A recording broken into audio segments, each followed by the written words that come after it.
pessoal, estamos de volta ao Super Humanas com o professor Lucas Jonato. Vamos seguir essa aula aí maravilhosa que nós estamos trabalhando sobre a relação entre Estado e direitos do cidadão a partir da Idade Moderna.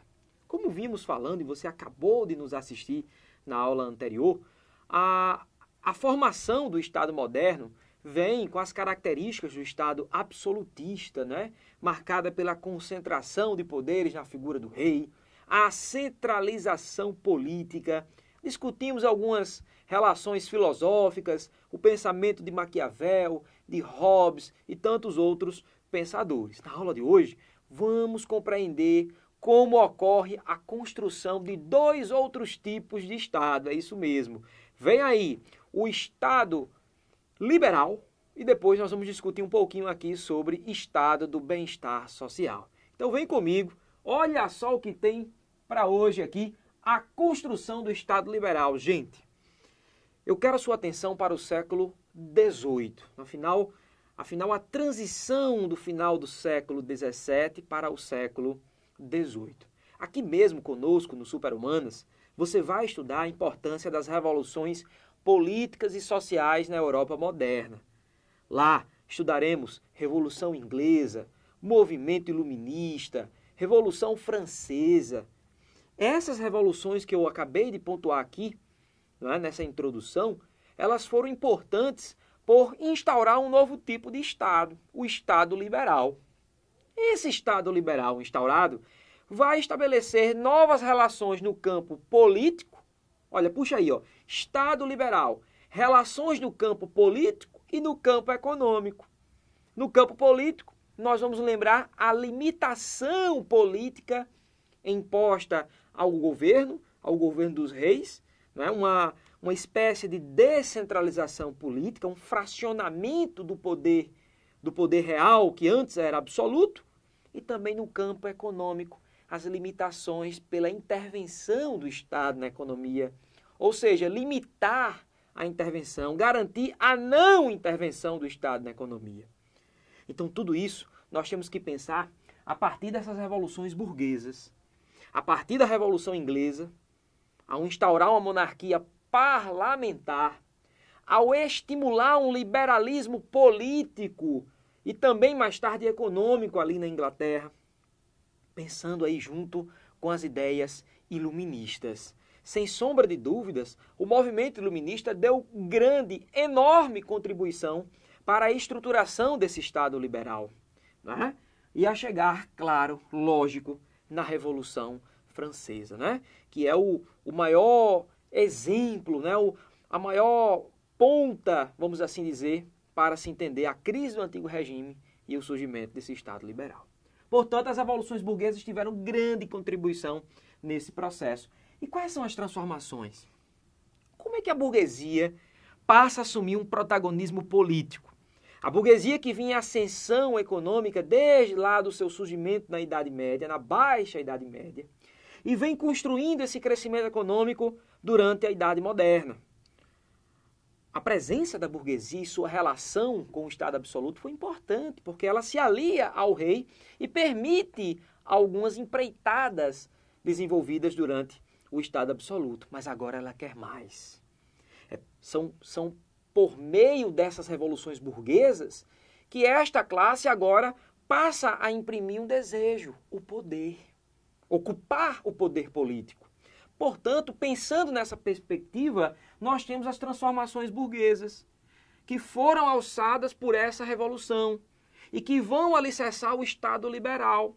Primeiro, o desmonte da economia mercantilista, aquele mercantilismo, daquelas práticas econômicas que visavam, sobretudo, o acúmulo de capitais através do metalismo, da balança comercial favorável, do colonialismo, tudo por meio da intervenção do Estado. Isso vai acabar, isso vai ser desestruturado, desmontado. É o fator econômico das revoluções burguesas. Porque a burguesia agora precisa de livre concorrência. Porque a burguesia agora precisa da lei da oferta e da procura. Ela precisa de uma demanda de mercado livre e que o Estado não passe mais a regular. vai aí surgir o debate do Estado mínimo, em parte. Né? Então, do ponto de vista político, olha só, a desconstrução do direito divino dos reis. Aquela ideia que o Estado, representado pelo rei, o rei passa a ser uma sumidade representada por Deus nesta terra e que simboliza toda a sua vontade. Essa ideia tem que ser desconstruída.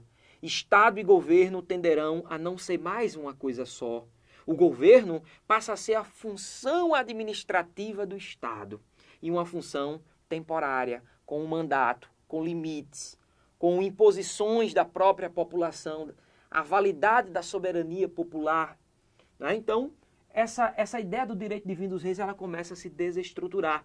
Que você deve lembrar do absolutismo, você deve lembrar de Jacques Bossuet, Jean Bodin, filósofos que fundamentaram essa teoria, mas que agora não será mais plenamente aplicável. Então temos aqui esse sentido. Eu gosto muito de trazer isso para o aluno, para você, aluno Superhumanas.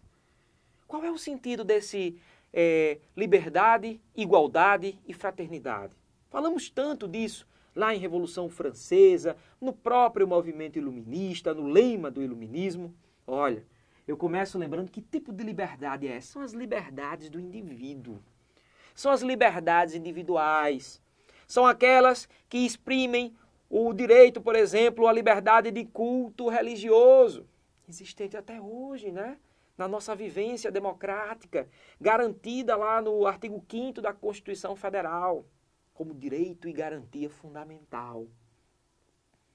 Falo aqui também da liberdade de expressão, da liberdade de imprensa, também capitulados no nosso atual artigo 5º. E falo de uma liberdade especial. Aquela liberdade que talvez mais interessasse, que mais cativasse a burguesia. Meus amigos, anota aí para mim, é a liberdade de propriedade. A liberdade de propriedade privada, era um dos assuntos de primeira ordem do interesse da burguesia. Porque essa propriedade privada, ela defende, ela protege toda a ascensão econômica burguesa frente às imposições autoritárias do Estado. Então, cabe ao Estado respeitar essa liberdade de propriedade. Com o passar do tempo, e na nossa Constituição está disposta assim, nós temos que a propriedade privada, está na atual Constituição, ela tem que atender os fins sociais. Porque vamos falar até hoje, né? Vamos falar aqui na nossa aula sobre o estado do bem-estar social. Você está com o e-book aberto aí, o e-book do Superhumanas, essa ferramenta que vai facilitar o seu caminho da aprovação. Então, essa liberdade individual para a expansão dos seus empreendimentos, para a obtenção de lucro. Puxa a setinha, que liberdade é essa? É a liberdade de propriedade, principalmente. E aqui, quando falamos em liberdades do indivíduo, tem um nome de um filósofo. Você já estudou aqui conosco um pouco desses pensadores, vai estudar no movimento iluminista, no pensamento político do campo filosófico liberal, vamos estudar também. Você vai lembrar de John Locke. Locke vai dizer justamente isso, que o homem nasce livre. Então, qual é o dever do governo? Qual é o dever da sociedade civil? Proteger tais liberdades. Então, nesse prisma, passamos para a igualdade. A igualdade que hoje ela é muito expressa sobre o título de isonomia, né? Que os cidadãos têm que ter certa igualdade de tratamento perante a lei. Vem comigo. A igualdade jurídica com a aristocracia, visando a abolição das discriminações. De quem é essa voz aqui do nosso slide? Quem é a voz ativa desse discurso? É a burguesia. A burguesia não tolera mais que a aristocracia tenha direitos e privilégios. Não tolera mais que a nobreza tenha direito a cargos, terras, isenções, privilégios, enquanto ela, né, está lá pegando no pesado da produção econômica. Então, o Estado liberal vai garantir isso aqui, a igualdade jurídica. O sentido da igualdade, do liberdade, igualdade e fraternidade está aqui. E por último, a fraternidade. A fraternidade é um elemento moral, né, que vai tentar aglutinar. Olha a ideia de fraternidade. Fraternidade você lembra de quê? De união, não é verdade? Essa fraternidade aí é a ideia de aglutinar os mais variados campos sociais, os mais variados setores sociais em busca do desejo revolucionário. Mas uma revolução que tenha como partícipe vários setores sociais, mas que a finalidade dela é burguesa. Isso vai ficar provado na Revolução Francesa. Né? Então, ó, fraternidade dos camponeses, dos sans-culottes, dos trabalhadores urbanos, né? Com o intuito de se apoiassem na Revolução e lutassem por ela. Professor, o que são esses sans-culottes? Na Revolução Francesa, nós vamos analisar muito bem essa perspectiva. Vai dar tudo certo, meus amigos, não tenham dúvidas disso não. Olha só, principais características do advento do Estado liberal. Primeira característica, o rompimento com as restrições, abre aspas, feudais. Você deve estar se perguntando, professor vai falar de feudalismo em pleno século XVIII? Será que não seria uma anacronia? Eu respondo que não. Porque aqui eu não estou falando que existe ainda feudalismo, estou falando aqui que haviam resquícios dos privilégios feudais. Porque a nobreza, ela desfrutava de direitos e privilégios que remontam à época do feudalismo, meus amigos. Então, o Estado liberal vem para romper com essas restrições, para acabar com essas restrições. E quais são elas? Anote. As isenções tributárias, o fato da nobreza não arcar com a mesma carga tributária dos demais grupos. Vem também a questão, né, do direito à terra, dos latifúndios garantidos a esses grupos nobres. Vem também dos cargos, das gordas pensões que esses grupos recebiam. Então busca-se romper com essa realidade. Então os grupos sociais que se aglutinam no processo revolucionário, eles precisam se posicionar politicamente. Olha o que é que vai surgir, os partidos. Lembrem da Revolução Francesa. Lembrem dos grupos que se aglutinaram em postura partidária. Os girondinos, os jacobinos, os grupos da planície. Ou seja, esses grupos que antes não tinham esse relacionamento político, que não tinham pretensões políticas perante o Estado, eles se organizam, se formam em partidos. Surge o sufrágio universal. Ah, professor, mas a Revolução Francesa teve mais expressão de sufrágio censitário, baseado em renda, do que universal. Pois é, mas nós tivemos o exemplo dos jacobinos, que já levantaram a bandeira do sufrágio universal, mesmo que masculino, mas levantaram. E em outros movimentos, né, a Revolução Francesa semeou essa ideia que no século XIX vai ser um caminho sem volta. E quando eu falo, cuidado, quando eu falo em Estado liberal, eu não estou falando só do século XVIII. Eu estou falando daquele tipo de Estado que vai percorrer o XIX e que vai entrar também nas portas do século XX. Quando lá ele já não corresponde mais a todos os anseios sociais.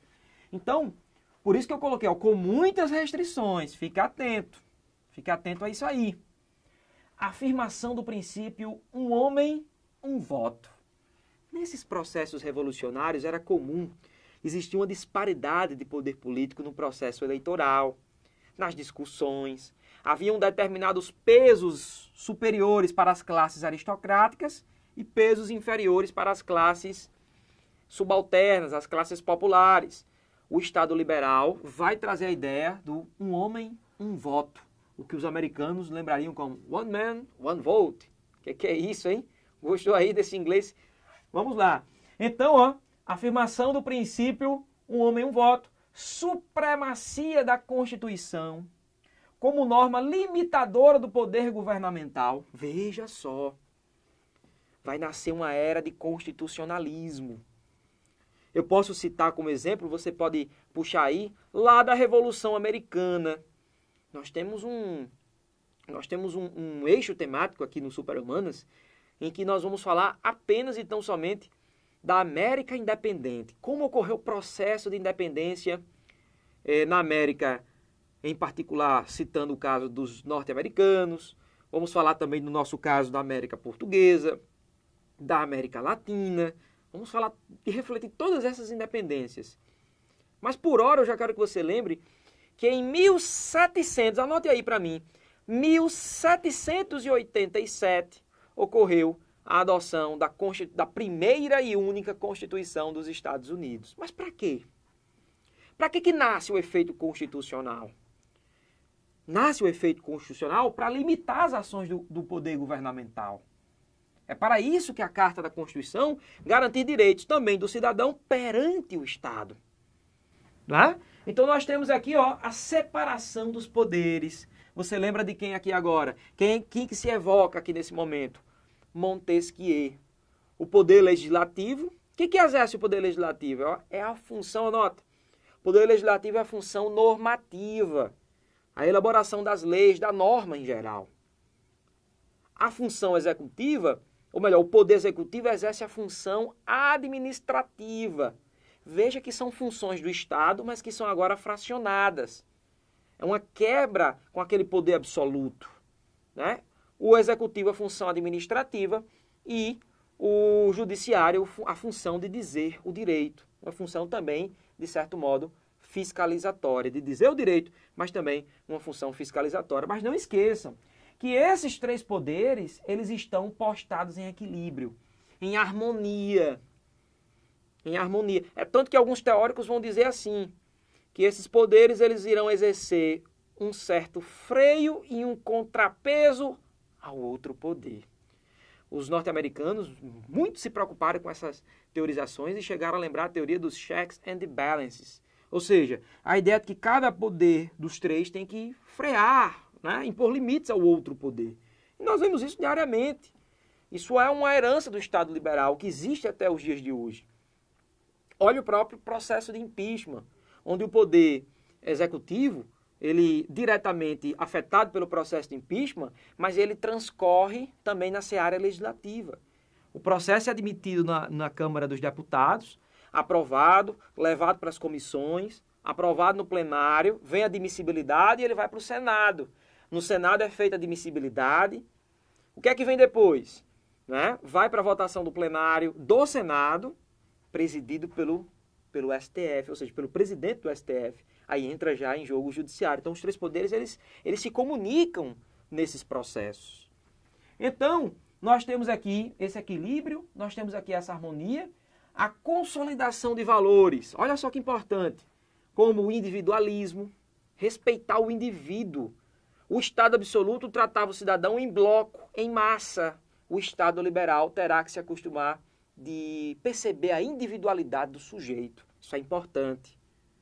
Valores como liberdade, competição, típica do Estado liberal, né? Tolerância também.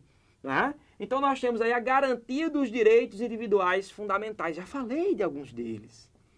Presentes em nossa Constituição. Já evoquei na aula de hoje o artigo 5º da nossa atual Constituição, criada lá em 1988. Olha, estamos completando 30 anos da Constituição Federal, né? Esse ano vem aí os 30 anos. O Super-Humanas tem uma programação especialíssima para todos esses temas.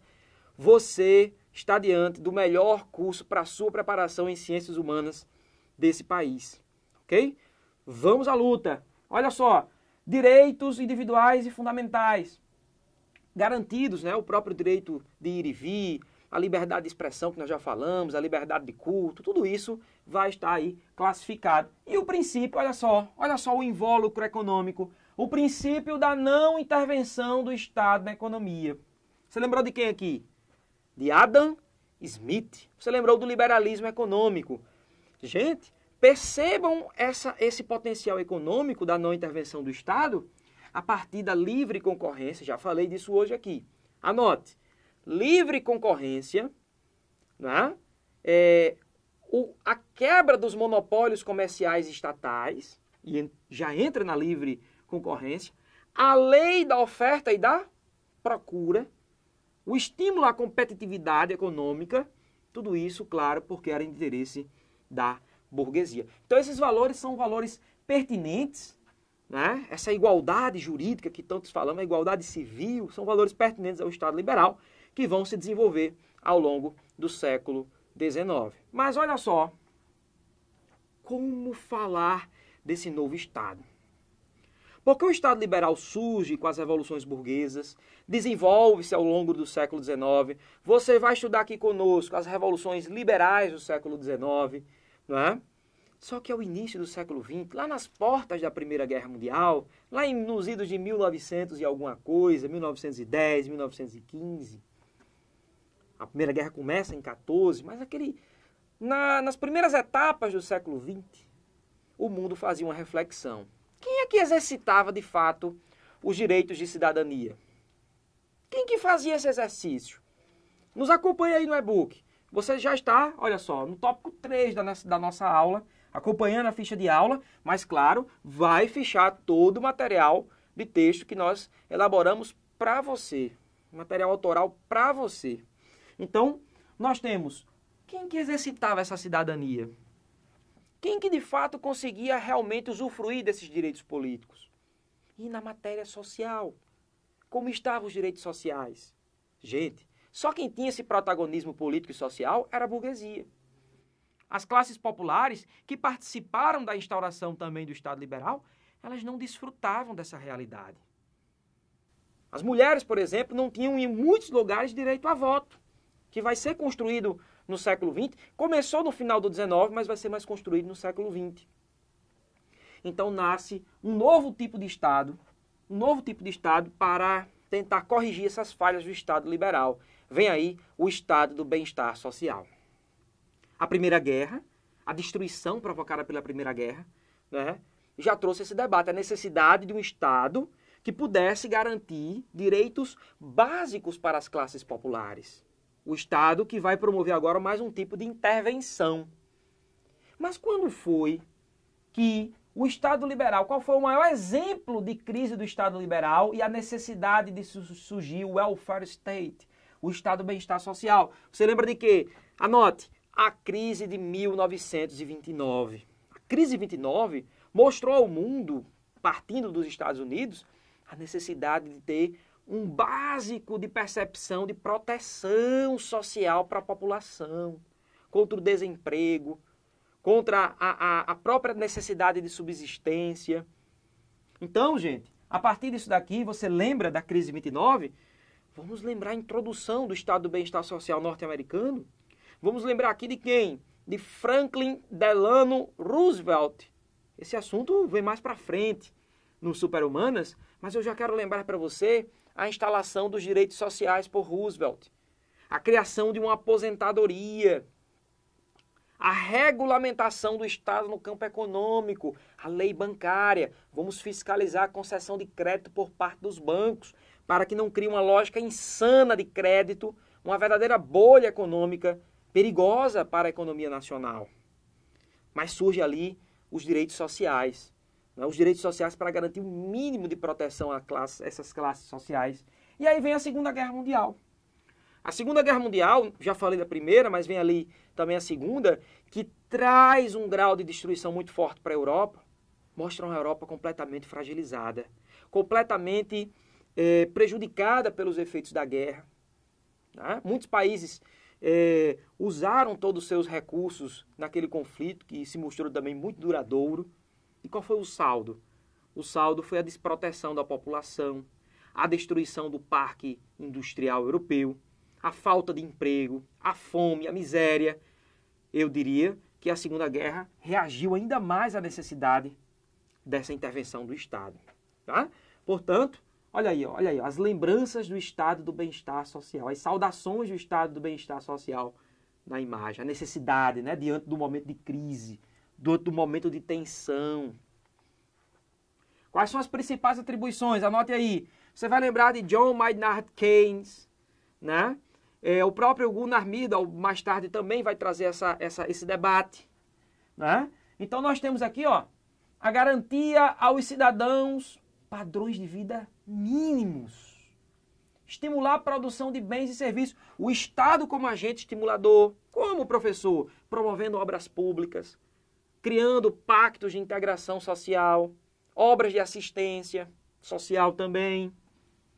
Reconhecer o movimento dos trabalhadores. Isso. Entender o movimento operário, trabalhador, como sujeito de direito, como necessário para a compreensão da estabilidade social. Né? Assegurar o pleno emprego. Aqueles direitos trabalhistas de que tanto falamos se desenvolveram em grande tom durante todo esse período. Portanto, nós temos aqui toda uma construção do Estado do bem-estar social. E quando é que esse Estado do bem-estar social vai entrar em crise? eu tenho a década de 1970.